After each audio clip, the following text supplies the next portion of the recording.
ఓం నమ శివాయ. అందరికీ నమస్తేనండి. శ్రీ మాత్రే నమః అని కామెంట్ చేయండి ఫ్రెండ్స్. హిందూ ప్రధాన పండుగలలో విజయదశమి ఒకటి. దేశవ్యాప్తంగా ఈ పండుగను ఎంతో ఘనంగా జరుపుకుంటారు. విజయదశమి దసరాగా పిలువబడే ఈ పర్వదినం ముందు 9 రాత్రులు దేవి అత్యంత భక్తి శ్రద్ధలతో పూజిస్తారు. శరన్న నవరాత్రుల్లో అమ్మవారిని ఒక్కొక్క రోజు ఒక్కొక్క రూపంలో అలంకరించి పూజిస్తారు. తొలి 3 రోజులు పార్వతీగా, తర్వాత 3 రోజులు లక్ష్మీగా, చివరి 3 రోజులు సరస్వతీదేవిగా ఆరాధిస్తారు. నవరాత్రులలో దేవిని పూజిస్తే 10 జన్మల పాపాలు తొలగిపోతాయని ప్రగడాల నమ్మకం. శరన్న నవరాత్రుల్లో నవదుర్గల అలంకరణలో పరాశక్తి దర్శనమిస్తుంది. అక్టోబర్ 3 నుండి నవరాత్రులు మొదలవుతున్నాయి. దేవీ నవరాత్రుల పూజ కోసం మన ఇంటిని ఎప్పుడు శుభ్రం చేసుకోవాలి? పూజ సామాగ్రిని ఎప్పుడు తెచ్చుకోవాలి? నవరాత్రి పూజ చేసుకోవడానికి ఏమైనా ఆచారాలు ఉండాలా? అమ్మవారి ఫోటో లేకపోతే ఏం చేయాలి? నవరాత్రులు 9 రోజులు అమ్మవారిని ఎలా పూజించాలి? ఒకవేళ 9 రోజులు కుదరకపోతే ఈ 9 రోజులు చేసేవారు రోజు తలస్నానం చేయాలా? ప్రతిరోజు కొబ్బరికాయ కొట్టాలా? ఒకవేళ మధ్యలో కుదరకపోతే ఏం చేయాలి? కలశం పెడితే తప్పనిసరి అఖండ దీపం కూడా పెట్టాలా? అయితే ఏ నియమాలు పాటించాలి? ఒకవేళ దీపం మధ్యలో కొండెక్కితే ఏం చేయాలి? అమ్మవారికి నైవేద్యం రోజు పెట్టాలా? ఒకవేళ ఒకరోజు పెట్టిన నైవేద్యం ఇంకొక రోజు పెట్టుకోవచ్చా? మన ఉపవాసం ఎలా ఉండాలి? బ్రహ్మచర్యలు పాటించాలా? గర్భిణీ స్త్రీలు ఈ నవరాత్రులు పూజ చేసుకోవచ్చా లేదా? ఇలాంటివెన్నో సందేహాలన్నింటినీ కూడా ఇప్పుడు ఈ వీడియోలో మనం తెలుసుకుందాం. ఈ 2024 సంవత్సరంలో దేవీ నవరాత్రులు ఎప్పటి నుంచి ప్రారంభమవుతున్నాయి అంటే అక్టోబర్ 3 నుండి ప్రారంభమై అక్టోబర్ 11వ తేదీ ఈ నవరాత్రులు ముగుస్తున్నాయి. అక్టోబర్ 12వ తేదీన మనకు విజయదశమి అంటే దసరా పండుగ. అయితే అమ్మవారు ఈ 9 రోజులు కూడా 9 అవతారాల్లో దర్శనమిస్తుందండి. అయితే అమ్మవారు ఈ 9 రోజులు ఏ అవతారంలో దర్శనమిస్తారు? అమ్మవారికి ఏ నైవేద్యం నివేదన చేయాలి? ఏ పువ్వులతో పూజ చేయాలి? విజయదశమి రోజున అమ్మవారికి పూజ ఏ సమయంలో చేయాలి? వాహనాలకు పూజ ఎప్పుడు చేసుకోవాలి? అమ్మవారి అలంకరణ ఏమిటి? అన్ని విషయాలు కూడా ఇప్పుడు మనం తెలుసుకుందాం. దేవి శరన్న నవరాత్రులు అంటేనే చాలా విశేషం. అమ్మవారి ఆజ్ఞ ఆశీర్వాదం లేకపోతే మనం అమ్మవారిని పూజించలేం. గట్టి సంకల్పంతో ఆ అమ్మవారిని పూజ చేసుకోవాలి. తప్పకుండా అమ్మవారి ఆశీర్వాదం అనేది లభిస్తుంది. అయితే అమ్మవారికి పూజ చేయడానికి సంకల్పమే కాదు, భక్తి శ్రద్ధలతో అమ్మవారిని పూజించాలి. అంతకంటే ముందు మన ఇంటిని మనం మనస్సుని ఎంత పరిశుభ్రంగా స్వేచ్ఛమైన మనసుతో ఆ అమ్మవారిని పూజిస్తే తప్పకుండా ఆ తల్లి ఆ అమ్మవారి చల్లని చూపు ఆశీర్వాదన కరుణ కటాక్షాలు అన్నీ మనపై ఉంటాయి. అందుకని ముందుగా మనం ఇంటిని అంతా కూడా శుభ్రం చేసుకోవాలి. ఎక్కడ కూడా దుమ్ము లేకుండా చూసుకోవాలి. ఎంత కలగా ఉంటేనే అమ్మవారి ఇంట్లోకి వస్తుంది మనం భావించాలి. ఇంతటి అంతటి కూడా మనం ఇల్లంతా కూడా శుభ్రం చేసుకుని ముందే శుభ్రం చేసుకుని పెట్టుకోవాలి. మనకి దేవీ నవరాత్రులు అనేవి 2024 అక్టోబర్ 3వ తేదీన గురువారం ప్రారంభమవుతున్నాయి. కాబట్టి మీరు ముందుగానే ఇంటిని శుభ్రం చేసుకోవాలి. నవరాత్రులు ప్రారంభమైన తర్వాత శుభ్రం చేసుకోకూడదు, అంటే ముందే చేసుకోవాలి. అంటే అక్టోబర్ 2వ తేదీన బుధవారం అమావాస్య వచ్చింది. ఆ రోజు చేసుకుంటే చాలా మంచిది. అంటే మనం పట్టించుకోం కాబట్టి ఆ రోజు శుభ్రం చేసుకుంటే చాలా మంచిది కూడా. మంగళవారం శుక్రవారం ఎట్టి పరిస్థితుల్లో బూజులు దులపకండి. మాకు నెలసరి సమస్య ఉంది. ఒకవేళ నవరాత్రులు స్టార్ట్ అయిన తర్వాత మేము ఇంటిని క్లీన్ ఎప్పుడు చేసుకోవచ్చు అంటే నవరాత్రి 9 రోజులు మీరు చేసుకునే వారైతే ముందుగానే క్లీన్ చేసుకోవాలి. ఒకవేళ 9 రోజులు మేము పూజ చేసుకోలేము అనుకునేవారు, అమ్మవారికి ఏదో ఒక రోజు 2 రోజులు లేదా 3 రోజులు పూజ చేసుకుంటాం అని అనుకునేవారు దానికన్నా ముందు రోజు మంగళవారం కానీ శుక్రవారం కాకుండా మిగిలిన రోజులు ఉంటాయి కదా, ఆ రోజుల్లో శుభ్రం చేసుకోవాలి. ముఖ్యంగా మంగళవారం శుక్రవారం మాత్రం ఎట్టి పరిస్థితుల్లో శుభ్రం చేసుకోకూడదు. అమ్మవారి పూజ కోసం పూజ సామాగ్రిని తెచ్చుకోవచ్చు. మేము ఇంతవరకు ఎప్పుడు చేయలేదు, మేము కొత్తగా అమ్మవారిని పూజించాలి అనుకుంటున్నాము అనుకునేవారు కూడా మీరు అమ్మవారిని పెట్టుకొని పూజలైతే చేసుకోవచ్చు. అయితే ఇలా 1 సంవత్సరం అమ్మవారిని పూజించిన తర్వాత ప్రతి సంవత్సరం కూడా అమ్మవారిని పూజించాలా అని అనుకుంటే ప్రతి సంవత్సరం చేసుకుంటే మీకు శుభమే జరుగుతుంది. ఆ తల్లి యొక్క ఆశీర్వాదం ఎప్పుడు కూడా ఉంటుంది. అమ్మవారి చల్లని చూపు ఎప్పుడు మీపై ఉంటాయి. అలా కాకుండా ఏదైనా ఇబ్బంది ఆటంకం కలిగినప్పుడు ఏం పర్వాలేదు, మీరు పూజ ఎందుకు చేసుకోలేకపోతున్నాం అమ్మవారికి చెప్పుకోండి, సరిపోతుంది. ఇక అమ్మవారికి పూజ చేసుకోవడానికి అమ్మవారి ఫోటో తప్పకుండా పెట్టుకోవాలా? ఒకవేళ అమ్మవారి ఫోటో మా దగ్గర లేకపోతే ఏం చేయాలి అంటే, అమ్మవారికి పూజ చేసుకోవడానికి దుర్గాదేవి అమ్మవారిని పెట్టుకుంటారు. అయితే కొంతమంది పులిపైన కూర్చొని ఉన్న అమ్మవారిని పెట్టుకుంటారు. పులిపై కూర్చున్న అమ్మవారిని అయితే ఇంట్లో అసలు పెట్టుకోకూడదు. ఇలా పెట్టుకోకూడదు అని ఏమీ లేదు. కానీ ఇలా పులిపైన కూర్చున్న అమ్మవారిని ఉగ్ర రూపంలో ఉంటుంది కాబట్టి ఇంట్లో కొంచెం ఏదో లాగా ఉంటుంది. కాబట్టి అమ్మవారి ఇంట్లో అట్లాంటివి ఉగ్ర రూపంలో ఉన్న ఏ ఫోటోలు కూడా పెట్టుకోకూడదు. అమ్మవారి చిత్రులపైన ఆగ్రహంతో ఉంటారు కానీ తన బిడ్డలపై కాదు. ఆ అమ్మలగన్న అమ్మ ముగ్గురమ్మల మూల పుట్టమ్మని మనం అమ్మగా ఒక తల్లిగా భావించి పూజని చేస్తాము. కాబట్టి ఆ అమ్మవారి చల్లని చూపు ఎప్పుడు మనపై ఉంటాయి. ఇక దుర్గాదేవి విగ్రహాన్ని ఉన్నా కూడా పూజలో పెట్టుకొని పూజను చేసుకోవచ్చు. కొంతమందికి ఇలా పులిపైన కూర్చుని ఉన్న అమ్మవారు పెట్టుకోవడం, అది వాళ్ళ ఇంట్లో పెద్దలు చెప్పిన కారణంగా కొంతమందికి పెట్టుకోవడం ఇష్టమై ఉంటుంది. అయితే వాళ్ళు ఏం చేయాలి అంటే, మనకు ఇలా దుర్గాదేవి పులిపై ఉన్నటువంటి ఫోటో కాకుండా సింహంపై కూర్చుని ఉన్న దుర్గాదేవి అమ్మవారి ఫోటోలు ఉంటాయి. మీరు ఆ ఫోటో అయినా సరే తెచ్చుకొని మీ పూజ పెట్టుకోవచ్చు, వాళ్ళని ఇబ్బంది పెట్టుకోకుండా. ఈ ఫోటో కూడా దొరకపోతే మన ఇంట్లో దుర్గాదేవి అమ్మవారి ఫోటో లేవు, మరి ఫోటో లేకపోతే మేము పూజ చేసుకోవడం ఎలా అంటే చక్కగా చేసుకోవచ్చు. ఎలా అంటే అమ్మవారు 9 రోజులు 9 అలంకారాల్లో దర్శనమిస్తారు. కాబట్టి 9 రోజుల్లో ఏ అలంకారంలో ఉన్నటువంటి అమ్మవారిని అయినా సరే మీరు పూజలో పెట్టుకొని పూజ అయితే చేసుకోవచ్చు. లలితాదేవి అమ్మవారిని కానీ, లక్ష్మీదేవి అమ్మవారిని కానీ, సరస్వతీదేవి అమ్మవారికి కానీ, పార్వతీదేవి అమ్మవారిని కానీ, ఇలా ఏ ఫోటో ఉంటే ఆ ఫోటోని పూజలో పెట్టుకొని మీరు పూజలు అయితే చేసుకోవచ్చు చక్కగా. ఇక తర్వాత నవరాత్రి 9 రోజులు అమ్మవారిని పూజించాలి అని అంటే నిజంగా 9 రోజులు అమ్మవారికి పూజ చేసుకొని సేవ చేసుకునే అవకాశం, అదృష్టం మీకు ఉంటే అమ్మవారికి ప్రేమ అనేది చేసుకోగలరు. నిజంగా 9 రోజులు పూజ చేసుకుంటే చాలా చాలా మంచిది కూడా. ఒకవేళ 9 రోజులు మాకు కుదరదు అనుకునేవారు నవరాత్రులు మొదటి 3 రోజులైనా సరే మీరు పూజ చేసుకోవచ్చు. లేదంటే చివరి 3 రోజులైనా సరే చేసుకోవచ్చు. అంటే చివరి 7 రోజు, 8వ రోజు, 9 రోజు, ఇలా ఈ 3 రోజులు చేసుకుంటే చాలా మంచిది కూడా. మాకు ఈ 3 రోజులు కూడా మాకు కుదరదు అని అనుకునేవారు కనీసం అమ్మవారికి ఒక రోజైనా సరే భక్తి శ్రద్ధలతో ఆ అమ్మవారిని పూజిస్తే తప్పకుండా తల్లి అమ్మవారి ఆశీర్వాదన అనేది మీకు కలుగుతుంది. అయితే 9 రోజులలో ఏ రోజు పూజ చేసుకోవాలి అంటే నవరాత్రులలో మొదటి రోజు కానీ, దుర్గ అష్టమి రోజు కానీ, మహానవమి రోజు కానీ మీరు పూజ చేసుకుంటే చాలా మంచిది.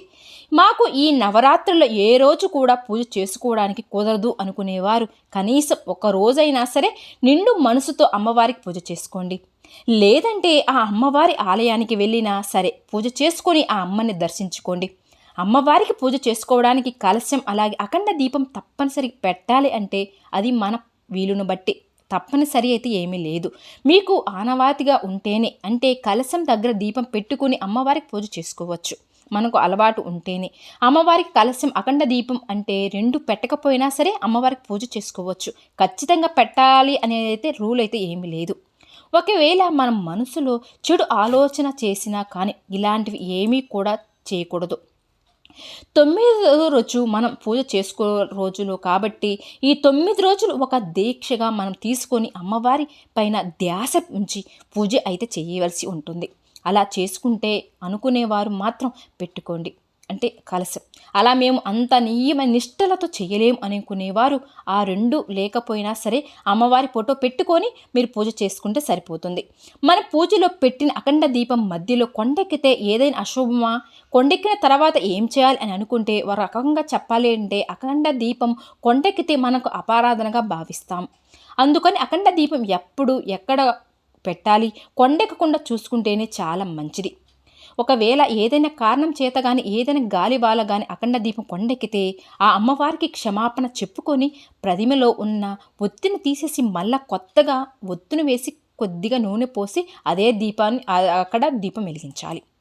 ఆ పాత నూనె తీసే అవసరం లేదు. అదే నూనెలో కొద్దిగా నూనె పోసి ఇప్పుడు దీపం వెలిగించి అమ్మవారికి పూజ అనేది చేసుకోవచ్చు.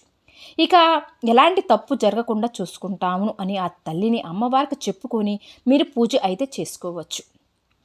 మీకు ఆరోగ్యం రీత్యా బాగులేకపోతే అనుకునేవారు 9 రోజులు తలస్నానం చేయని అవసరం అయితే లేదు. ఒకవేళ మాకు ఆరోగ్యంగా మంచిగా బాగుంటుంది అని అనుకునేవారు తప్పనిసరిగా ప్రతిరోజు సరే మీరు తలస్నానం చేసి అమ్మవారికి పూజ చేసుకోవాలి. అమ్మవారి పూజలో రోజు కొబ్బరికాయ కొట్టాల అంటే 9 రోజులకి 9 కొబ్బరికాయలు మీరు కొట్టాలి అని అనుకుంటే మాత్రం 9 రోజులు కొబ్బరికాయ కొట్టాలి. అలా ఏమీ లేదు అని అనుకునేవారు మీరు మీ దగ్గర ఎప్పుడు కొబ్బరికాయ ఉంటే అప్పుడు కొట్టుకోవచ్చు, పర్వాలేదు. అమ్మవారి పూజలో అయితే మొదలు పెట్టాము, మాకు మధ్యలో నెలసరి సమస్య వచ్చింది.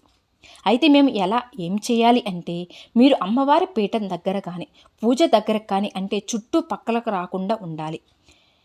ఇంట్లో వారి చేత అమ్మవారికి పూజలు అనేవి చేయవచ్చు కూడా. ఎవరు చేసినా చేయలేకపోయినా ఎవరి చేత అయినా సరే మీరు పీటని ఎత్తి పెట్టవచ్చు, పక్కన పెట్టాలి. మీకు ఏదో రోజు 5వ రోజు తలస్నానం తర్వాత ఇక నవరాత్రులు మిగిలిన ఉన్నట్లయితే మీరు అమ్మవారికి పూజ కూడా ఇంకా దాన్ని కొనసాగించవచ్చు. ఎందుకంటే అమ్మవారికి ఇలా మైలు గాలి ఎటు పరిస్థితుల్లో తగలకూడదు. అమ్మవారికి నైవేద్యం రోజు పెట్టాలా, ఒకరోజు పెట్టిన నైవేద్యం ఇంకొక రోజు మళ్ళీ అదే రకం నైవేద్యం చేసి పెట్టవచ్చా అని అనుకుంటే ముందుగా అమ్మవారికి కాదు, ఏ దేవత మూర్తులకైనా సరే నైవేద్యం లేనిదే పూజ సంపూర్ణం కాదు. ఒక చిన్న బెల్లం మొక్క అయినా సరే పెట్టి నైవేద్యం అనేది సమర్పించాలి. అయితే మనకి దేవి నవరాత్రులలో 9 రోజుల్లో 9 రకాల నైవేద్యాలతో అమ్మవారిని పూజిస్తాం. అయితే మీకు నైవేద్యాలు పిండి వంటలు అన్నీ కూడా మాకు బాగా తెలుసు, చేయగలం అని అనుకునేవారు మాత్రమే 9 రోజులు 9 రకాల పిండి వంటలు నైవేద్యాలు చేసి అమ్మవారికి నివేదన చేసుకోవచ్చు. ఏమీ చేయలేని వాళ్ళు అయితే ఏదో చేయగలంత ఏదో చేసి అమ్మవారికి నివేదన చేసుకోవచ్చు. పులిహోర మాత్రమే చేయడం వచ్చు అనుకునేవారు ఆ పులిహోర రోజు అమ్మవారికి నైవేద్యం కూడా పెట్టుకోవచ్చు. అంటే పెట్టవచ్చా, ఏమి పర్వాలేదు అండి.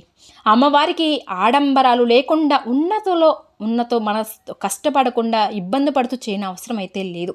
పరమాన్నం, పులిహోర, వడపప్పు, చెలిబడి, పానకం, బెల్లం అవన్నీ కూడా అమ్మవారికి చేసి నైవేద్యం పెట్టి పూజ అనేది చేసుకోవచ్చు.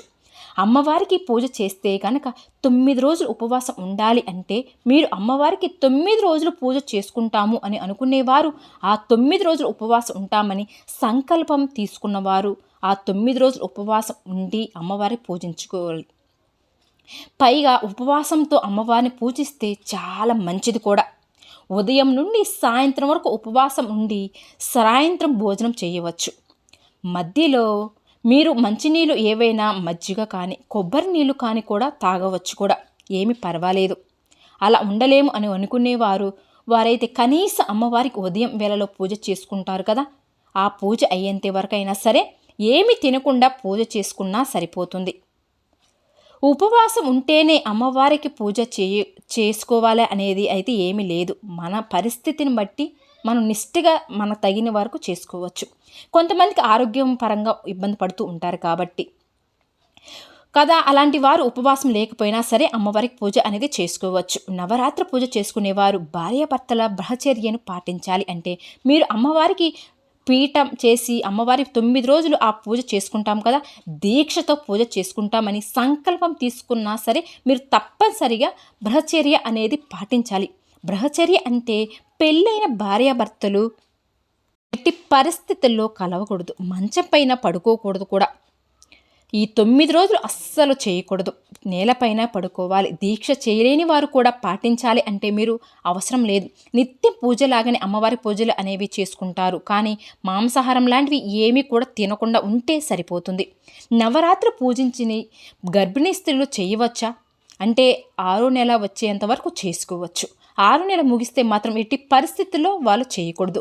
6వ నెలలో ఉన్నవారు పూజ చేసుకోవచ్చు. కానీ మీరు 9వ రోజు కాకుండా ఏదో ఒక రోజు మనస్ఫూర్తిగా అమ్మవారికి పూజ అయినా చేసుకోవచ్చు. ఎందుకంటే 6వ నెల అంటేనే కొంచెం మనం ఎక్కువగా పనులైతే చేయలేం కాబట్టి ఒకరోజు పూజ చేసుకొని ఆ అమ్మవారికి దండం పెట్టుకోండి. అంత సవ్యంగా జరుగుతుంది. నా బిడ్డ ఆరోగ్యంగా అందంగా ఉన్నట్లయితే మళ్ళీ వచ్చే నవరాత్రులు ఎంతో ఘనంగా చేసుకుంటామని అమ్మవారికి చెప్పుకోండి. ఇక తర్వాత అమ్మవారిని ఒక్కసారి పూజలు పెట్టిన తర్వాత పూజ ఎన్ని రోజులు చేస్తామా అన్ని రోజులు కూడా అమ్మవారి ఫోటో కానీ విగ్రహానికి కానీ ఎట్టి పరిస్థితుల్లో మనము కదలపకూడదు. మనం అమ్మవారి పువ్వులతో అలంకరణ చేసేటప్పుడు అమ్మవారి ఫోటో చిన్నగా కదులుతూ ఉంటుంది. మరి అలా కూడా కదలకుండా ఉంచాలి. అమ్మవారి ఫోటోకి పైకి ఎత్తడం కానీ పక్కన పెట్టడం కానీ కూడా చేయకూడదు అసలుకి ఈ 9 రోజులు. దుర్గాదేవి అమ్మవారిని ఎవరు పూజించాలి? ఆడవారు పూజ చేయాలా, మగవారు పూజ చేయాలా? ఎవరైనా చేయవచ్చండి. ఆడవారు, మగవారు, చిన్నపిల్లలు, పెద్దవాళ్ళు ఎవరైనా సరే అమ్మవారిని పూజించవచ్చు. వితంతులు కూడా అమ్మవారిని పూజించుకోవచ్చు. అంటే చేయవచ్చా? దాంట్లో తప్పే ఉంది? ఏమి తప్పులేదు. అమ్మవారికి పూజ చేసేటప్పుడు మాత్రం కుంకుమ పూజ మాత్రం చేయకూడదు. అలాగే ఎట్టి స్తోదకంలో ఉన్నవారు అమ్మవారిని పూజించవచ్చా అంటే పూజలు చేయకూడదు. అయితే కొంతమంది ఇంట్లో దీపారాధన చేసుకుంటారు. అలాంటి వారు మామూలుగా దీపం వెలిగించి అమ్మవారికి దండం పెట్టుకోండి. అంతే తప్ప కొబ్బరికాయ కొట్టడం లాంటివి మాత్రం అసలు చేయకండి. అమ్మవారికి పూజ చేయడం, ఎక్కువగా పూజలు చేయడం లాంటివి ఏమీ చేయకూడదు అసలుకి. అమ్మవారి పూజలో రోజు గణపతిని పెట్టి పూజించాలా అంటే అది దేవుడు వినాయకుడు కాబట్టి రోజు వినాయకుడు పూజ చేసి తర్వాత ఫస్ట్ మనం ఎప్పుడైనా సరే ఏ పూజ చేసినా సరే ఆ గణపతిని ఫస్ట్ నమస్కరించుకున్న తర్వాత మనం పూజ చేసుకుంటే చాలా మంచిది కూడా. విన్నారు కదండి, ఈ వీడియోలో చెప్పే విధంగా చేసుకోండి. అమ్మ యొక్క కరుణ కటాక్షాలు ఎప్పుడు వెళ్ళవేళ్ళ మీకు ఉండాలని, ఆ తల్లి యొక్క ఆశీర్వాదం మీకు కలగాలని కోరుకుంటున్నాను. ఈ వీడియో కనుక నచ్చితే ప్లీజ్ లైక్ చేసి మా ఛానల్ని సబ్స్క్రైబ్ చేసుకోండి. శ్రీ మాత్రే నమః.